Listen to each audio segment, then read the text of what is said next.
جدید کلکتہ میں سیر سپاٹے کے لیے بہت ساری جگہ ہے، لیکن 18ویں صدی میں ایسا نہیں تھا۔ اس وقت اسٹرانڈ روڈ تھی، نہ ریڈ روڈ۔ شہر سے ذرا باہر کوس نامی جگہ دھوؤں اور دیگر رکاوٹوں سے پاک تھی۔ اس سڑک کا نام کوس اس لیے تھا کہ اس کی لمبائی کوس بھر تھی۔ پہلے ہندوستان میں راستے کی دوری کی پیمائش یعنی میزرمنٹ کوس سے کی جاتی تھی۔ یہ راستہ ایک قسم کی رنگ یعنی دائرہ کی شکل میں تھا۔ یہ کہنا زیادہ بہتر ہوگا کہ یہ اینگولر تھا۔ یہ راستہ ہوا خوری کے لیے بہت مشہور تھا، جہاں لوگ طلوع آفتاب یعنی سن رائز سے قبل یا غروب یعنی سن سیٹ کے وقت بارہا گھوڑے گاڑیوں میں آتے۔ مجموعی طور پر یہ راستہ 3.2 کلومیٹر تھا۔ اس زمانے میں تجارت یا گھومنے پھرنے کے لیے ڈولی کا عام استعمال تھا۔ البتہ بیشتر صرفا یعنی جینٹل مین گھوڑا گاڑی رکھتے تھے، لیکن ان پر سوار ہو کر سیر و تفریح کرنے کا موقع بہت کم ملتا تھا۔ کوس ان شوقین سواروں کو ایک ڈرائیو فراہم کرتا تھا۔ اس راستے کے بارے میں 1768 عیسوی میں کنڈرسلے نے لکھا ہے کہ اس کی لمبائی 1 کوس یا 2 مائل دور ہے۔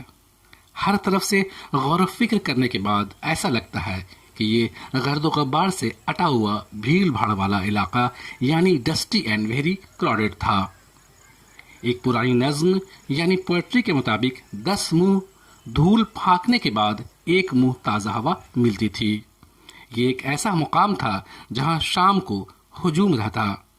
وہ منظر مختلف رتبہ والے شہ سواروں اور برتری کا ہوتا۔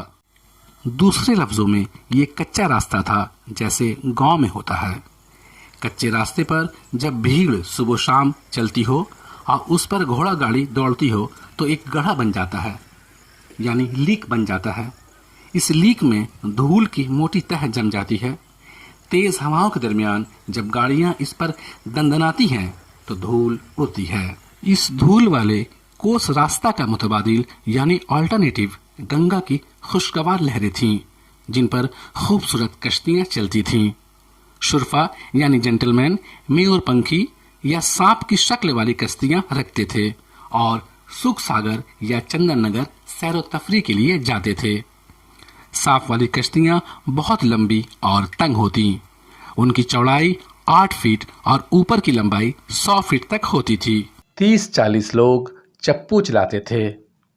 ایک بڑا چپو سمت اندازی کرتا تھا یعنی ڈائریکشن دیتا تھا، جو جہاز کے پچھلے حصے سے کام کرتا تھا، جو سانپ یا دوسرے جانور کی شکل کا ہوتا تھا۔ اس عقبی حصے میں یعنی بیک سائڈ میں ایک شامیانہ یعنی ایک ٹینٹ ہوتا جو ستونوں سے بندھا ہوتا، جہاں مالک یا اس کے دوست بیٹھتے جو شام کی ٹھنڈی ہواؤں میں خود کو تازہ دم کرنے آتے تھے۔ دا اسٹیٹس مین نے 1978 عیسوی میں ایک کتاب گلمسز آف اولڈ کلکتہ، جسے رنبیر رے چودھری نے کمپائل کیا تھا، چھاپا ہے۔ اس میں 1836 عیسوی سے 50 عیسوی کے درمیان کلکتہ کی کچھ خبریں اور کچھ لیٹرز ٹو دا ایڈیٹر ہیں۔ اس میں اولڈ کوس کی ایک تصویر ہے۔ اس کے بارے میں لکھا گیا ہے کہ اولڈ کوس گورنمنٹ ہاؤس یعنی موجودہ راج بھون کے ٹھیک بعد ہے۔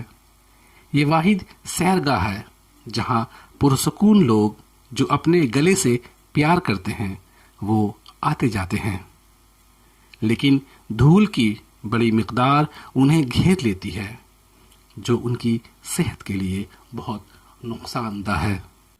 اگر وہ خوش قسمت رہے کہ ان کا گلا نہیں بیٹھا تو یقین ہے کہ اندھا ضرور بنے گا۔ یہ راستہ ریڈ روڈ اور خدر پور کے ساتھ سیدھ میں تھا۔ H.E.A.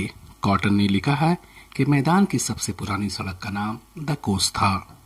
یہ کاکڈ ہیڈ کے نارتھ سے خدر پور پل تک تھی۔ یہ کاکڈ ہیڈ راج بھون کے ساؤتھ ایسٹ میں تھا۔